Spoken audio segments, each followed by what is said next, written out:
says he's the best president ever. So many people have been asking me, ask Prof. Manyora, is Ruto really the best president ever? Prof, he says he has the courage of Jomo, the understanding of Moi, the education of Kibaki. He did this Big Five agenda, started projects with Uhuru Kenyatta. He's the best president ever. Well, he says so. Who am I to say no? Looking at the facts, looking at the country, do you think he has delivered? You know, because this is a political question, it depends on who you're asking. I think on this show, I'm not Manyora. I'm an analyst, and I can only tell you a big chunk of the Kenyan population don't think so. Yes. Big chunk. Yeah. He says also, those of you who have been saying he has been overpromised. I remember we had that conversation last week and you said he's promising a lot. He says our ambition is too low as a country. Yes. And therefore we need to dream even bigger. Correct. When it comes to communication from the office of the presidency, do you think this is the right way to address the issues that Kenyans have of him not delivering as much as he had promised while he was campaigning? I think the communication part of it is weak. It doesn't almost exist. Because you see, one thing about talking to people is you must always bridge what there is and the reality. And the communication from the government doesn't attempt at all, doesn't even try. Because what people say and see on the ground and what the government is saying are completely two different things. So unless you're able to bridge that, what is on the ground and what lofty ideas you have, unless you create a sort of bridge, yeah. Because if you say things are good and people are suffering, I mean, you have to make them see what you are saying, because they can't see it. Yeah. If you say you have reformed the education sector and children are at home, if you say you have a better funding model for the university, and for the first time students are not taking up their places at the university, for the first time since we had our first university, students are just not taking up. Thousands of students. If you say that, and even hostels, people used to fight for hostels. Now they are back, and I've seen the University of Nairobi has reduced charges by 50%, and still nobody is struggling for them. Nobody is fighting. They are opening next month. Nobody is struggling to have them. So when you say you have transformed the health sector, and people are not seeing it, so the communication must address that bit, and it's not addressing that. Is it an issue of communication, or is it an issue of what is there to talk about? No, you see, the government could be doing something we don't understand. Because you see, sometimes things take time to become clear. What do you need to see? We've been with Ruto for 3 years. Yes. What is there that we need to see? Good things take time. Good things take time. Come on, Prof. We're at 1442 Kusini. 1 bedroom going for 5.7 million, 2 bedrooms going for 7.7 million. Even as Prof thinks about what is good, I'm sure upon him, Mkona Kidogo. If you're in the diaspora and you're looking for a place to come and have a home, if you're looking for a place to invest, and you're here in Kenya and you have 5.7 million, even if you have 1 million, there is an offer on mortgage. There's a Kenya mortgage refinance company that is there for those people with salaries and they want to stay somewhere that they can call their place. And you can't, when you're working with Kenya mortgage refinance company, it simply means the rent that you're paying where you're living, you can pay Kenya Mortgage Refinance Company, and then after a period of certain years, you have this home to be yours. It's a better thinking. 30, 25, 20, 15. Yeah, you get a house for yourself instead of just paying rent for years and years. And now the economy. And that mortgage company is not a commercial monster. Yes. It's a government outfit to ensure more Kenyans own homes and houses in this country. Because the number of people on mortgages is unbelievably low in this country, too low. Last time I checked was about 30,000. A city of about 4 million people, a country of about 50 million people, to have only 30,000 people on mortgage. So government has set aside this money to encourage Kenyans to own houses and homes. Yeah, so we're in South B, Sorry Road. If you're looking for a place to stay, call the numbers on your screen and you'll talk to someone from 1442 Kusini who can help you in getting this property for yourself, and you can call Prof through the numbers on the description. But Prof, you were saying that maybe there's something that we are not seeing. How would you compare these 3 years, compare them to other presidents who took over office? Because the backlash we got with Uhuru was more politics. When Raila, there was the case of Raila won the elections, Uhuru stole from him. It was more politics. But this time around, it's more about real issues. Is it the times that have changed, or is it Ruto that hasn't done anything? You know, when people take power, sometimes they come up with populist moves. Sometimes those things work, sometimes they don't work. When the people are campaigning, sometimes they overpromise. And this is affecting Ruto.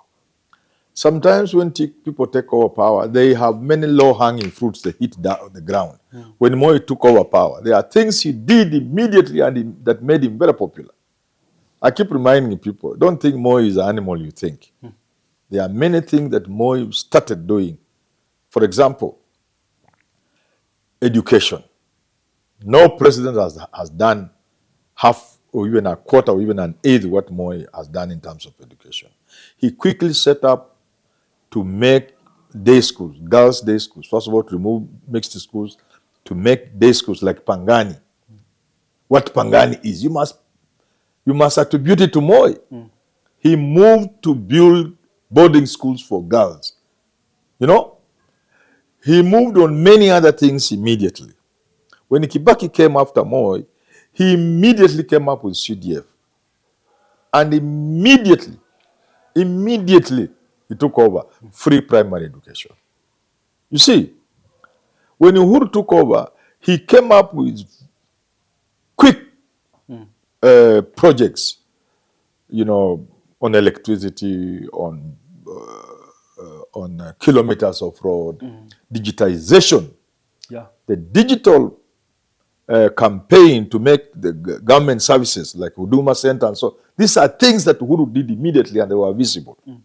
Now, for Ruto, the things he has put at the forefront, the things he has come up, are things that are not popular.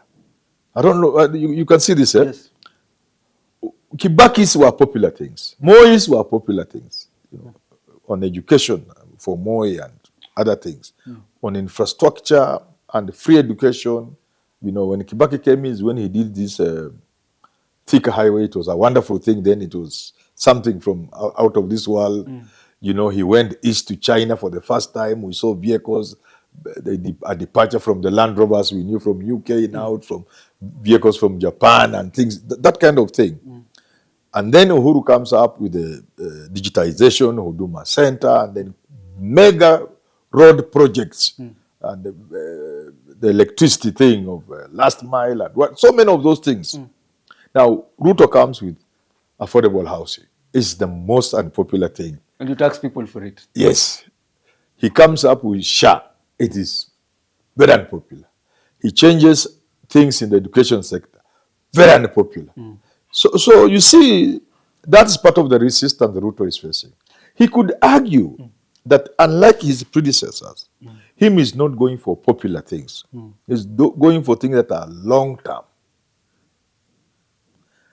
And they come with some pain. Let me ask you So let me just say, take one. Supposing SHA will end up being a good thing, why doesn't he then tell people properly? The way it's being sold, nobody believes it. That's the communication I'm talking about. Can he take the country through the stages and what it will look like 10 years from now? Of course, I've never believed in NHIF. I don't believe in SHA. I believe in doing the most. I believe in looking for what is simple and straightforward. You cannot collect money to give people health insurance when you have the simpler option of offering just free. Why don't you just offer free? But I'm saying whatever it is they are selling to the people of this country, they don't have good salesmen. That's what I'm saying. Talk to me about the leadership aspect. I can't remember who, but someone was saying about, I think it's the president, about Uhuru and affordable housing. People came to him and told them this affordable housing is unpopular. So Uhuru just told them, let's just do what we can, leave the people out of it when it comes to taxation. The leadership aspect of it, should you listen to the people, or because you're the leader, should you show people the way? Because according to the president, he's more like, you elected me with this manifesto. Whether you like it or not, this is what you elected me for.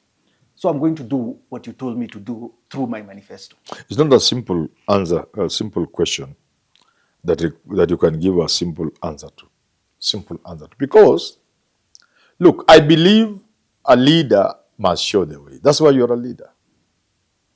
I do not believe in the nonsense that you'll ask the people. How? Then why are you a leader in the first place? But there's public participation, which we can agree. But if you are doing things for the people must have a buy-in. They must see it as going to benefit them. So you have a responsibility to make people understand and work with you. Otherwise, why are you doing for us things we don't want? So we must work with you. And that's how something like housing is problematic. Because even if it were to be I don't believe it is well conceived. But let us assume, let's give it to them. Let us assume it is well assumed. It's a good thing. And finally, when you look back 20 years, we'll say, why were you blaming Ruto? Let's assume that way. But how come people are not buying into it? So again, you are failing because it is your responsibility to make people understand today there is a pain, but tomorrow there will be gain. That's your responsibility. Yeah. So you cannot just govern and You just can't say, force things on people just because they are good. because you're the leader. Because you are the leader. It's for you to conceive, come up with ideas. You also have a vision. By the time you are running for president or governor or anything for that matter, you must have a vision for the people. But the people must buy into that vision. I don't agree with Kisia that the vision belongs to people. No, Yes. it belongs to the leader. He's a leader. That's why you come up to run for president. That's why not everybody is running for president. Because by the time you want to be president, you have a vision for this country. You close your eyes and you see Kenya 50 years, 100 years. The guy in Dubai, when he said he was looking at Dubai 50 years, people thought he was dreaming. But look at Dubai today. That's a vision. It wasn't from the people, it was from a person. But you must work with the people to actualize that vision. That's what I'm talking about. If Ruto wins 2027, because there's politics and there's governance, Yes. what do you think will be his legacy if he continues with this governance style? Yes. What do you think will be Ruto's legacy after he has left? Because this is what most leaders look for. What will people remember me for? Do you think people will remember him for shoving projects into their mouths? Unfortunately, that might be the problem. So that you say, look, even if the projects that Ruto has come up with, even if they end up being successful, what part of it will people remember? Human beings are very interesting. They tend to remember the bad more than The good. the good. That's why Shakespeare in Julius Caesar says that the evil that men do lives after them. The good is always interred with their bones. You see? Yeah. So that what good people do. So you do something, it has a good part and the bad part. People see the bad thing. I don't know. So people will see the first element on these projects of Ruto, Yes. even if they succeed. Yes. That's what people will see. Should Ruto think about this? Because he talked about populism in previous regimes. Yes. Is this something that Ruto should think about? Yeah, of course. If you want people to remember you, and we all do things so that in the future, people can say there was Genghis Khan, there was Julius Caesar, That was Herman Manyora. there was Herman Manyora, there was Jadel Kabiro. That's what as a leader, Yes. really, legacy cannot be very far from you. You think about your country, you think about what people think about you in future, and the good, but not just you. The good things you are doing should make people think about you. Should make your great grandchildren proud to have had a great grandfather like you, a great grandmother like you. So he should think about the negative aspects of the projects he's coming up with. And I'm not saying those projects are entirely bad. It's a question of, and especially if you get to understand what people think, you can calibrate some of the things you are doing. You can still do the same things, but now taking into consideration the resentment. Why are people resenting the housing project? Why do they think SHA is not good? Just giving them an ear may be the game changer. So, okay, people are not seeing this angle. What can I do? I tweak here, and people begin to see, this was a good thing. And for Ruto, he has to do that. He Is has to, self-praise a good way of dealing with it? yeah. I'm the best president ever. Is that a good way? You know, it's not about what you say, it's about what people see and feel, and sometimes about perceptions. But he has the courage of Jomo, The the understanding of Moi, the education the of, education of Kibaki. and the projects they started with Uhuru. So he could be the best.